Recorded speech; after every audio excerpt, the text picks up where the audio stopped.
तो देवियों और सज्जनों, रोज मैं आपसे कहता हूं 7 दिन में 5 काम करना है। भरोसे से कथा सुनिए। भगवान भरोसे का दूसरा नाम है। इस दुनिया में कुछ लोग हैं जिनको भगवान मिला है, और यदि किसी एक को भी मिला है तो वो आप क्यों नहीं हो सकते। दूसरा, एक ललक बनाए रखिए। तीसरा, शिकायत चित्त को विराम दीजिए। चौथा, थोड़ा मौन साधिए। और पांचवा, कोई ना कोई संकल्प लें। रिश्ते नाते निभाने का संकल्प। आपने 2 शब्द सुने होंगे, एक है रिश्ता, दूसरा है नाता। तो क्या फर्क है रिश्ते नाते में, विचार किया? बारीक फर्क है। रिश्ते हम बनाते हैं, नाता भगवान बनाता है। समाज में हमारे रिश्ते होते हैं। इसी छत्तीसगढ़ के अलग अलग नगरों में हर वर्ष आता हूं मैं। पिछले वर्ष रायगढ़ था, हमको राजकुमार जी रायगढ़ में बात करने आए, तय हो गया, हम आ गए। यहाँ बहुत सारे लोग हैं जिनसे मेरे रिश्ते हैं। तो समाज में रिश्ते हम बनाते हैं, निभाना भी हम ही को पड़ता है, लेकिन नाता भगवान बनाता है। आपकी माँ कौन होंगी, आपके पिता कौन होंगे, आपके सगे भाई बहन कौन होंगे, आपके बच्चे कौन होंगे, ये आप तय नहीं कर सकते। ये नाता है, आपके पास चॉइस नहीं है।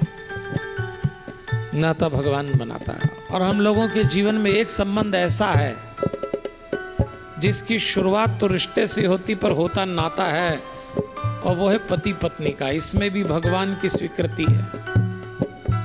इसलिए देवियों और सज्जनों, रिश्ते में गड़बड़ हो खुद उसको ठीक करें, पर नाते में गड़बड़ हो तो भगवान से बात करिए, और वो आता है और ठीक करके भी जाता है। एक इसी ग्रंथ में महाभारत की भी चर्चा है। इतना बड़ा परिवार, माता नहलिया परिवार बैठा है, तो मैं एक घटना सुनाना चाहता हूं आपको, क्योंकि आज भगवान की रिश्तेदारी में चलना है। घटना महाभारत की है। 5 पांडव को कौरवों के कारण 12 वर्ष का वनवास मिला, तो वो वनवास में भटक रहे। तभी कौरवों के कुछ सैनिक आए और उन्होंने युधिष्ठिर से कहा कि हमारे राजा दुर्योधन को गंधर्वों के राजा चित्रसेन ने बंदी बना लिया। हम लोग मौज मस्ती करने आए थे, युद्ध हुआ, हम पराजित हो गए और हमारा राजा दुर्योधन बंदी हो गया। कर्ण भाग गया, कोई नहीं छुड़ा पाया दुर्योधन को। आप कुछ करिए। भीम और अर्जुन ने अट्टहास किया कि अच्छा हुआ दुर्योधन के साथ, उस दुष्ट को ठीक ही पकड़ा। हमारे पास क्या लेने आए हो, जाओ। लेकिन युधिष्ठिर धर्मराज थे, बड़े भाई थे। उन्होंने कहा ठहरो। और युधिष्ठिर अपने छोटे भाई भीम और अर्जुन से कहते हैं, भीम और अर्जुन मेरा आदेश है, इनके साथ जाओ और दुर्योधन को मुक्त कराओ।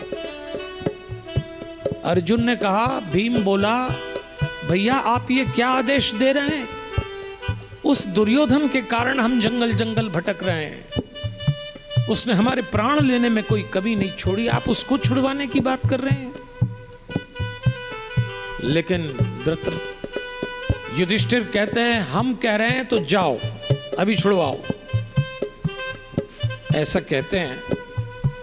अर्जुन और भीम गए, गंधर्वों से युद्ध करके दुर्योधन को छुड़वा दिया। और जब लौट के आए तो उन्होंने युधिष्ठिर से कहा था, ये ठीक नहीं हुआ भैया। अब जो युधिष्ठिर बोले वो सुनिए।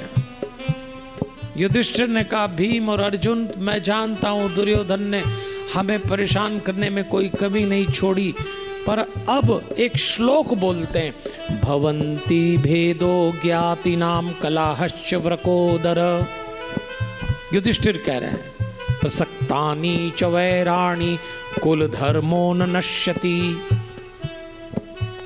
इस श्लोक का अर्थ सुनना आप। युधिष्ठिर अपने भाइयों से कहते हैं जाति अर्थात भाई बंधु में लड़ाई झगड़े होते ही हैं, लेकिन उससे कुल का धर्म नष्ट नहीं होता, और कुल का धर्म है अपनापन। सुनो भीम और सुनो अर्जुन, हम में और कौरवों में अगर युद्ध है तो वो 100 हैं और हम 5 हैं, आमने सामने हैं, क्योंकि युद्ध हमारे बीच है।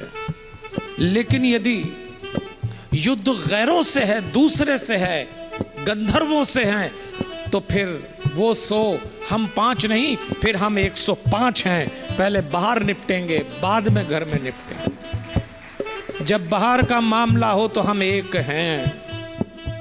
ये बारीक समझ है रिश्तेदारी की।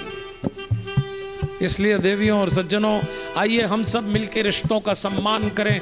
मैं तो लोगों से निवेदन करता हूं, आपके पास जिंदगी में सम्मान करने की जितनी बातें हो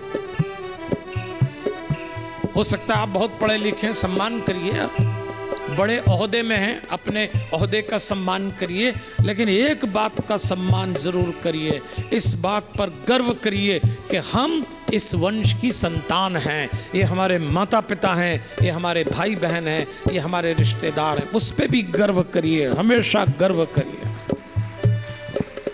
जो हमसे जुड़ जाए उसको अभिमान होना चाहिए।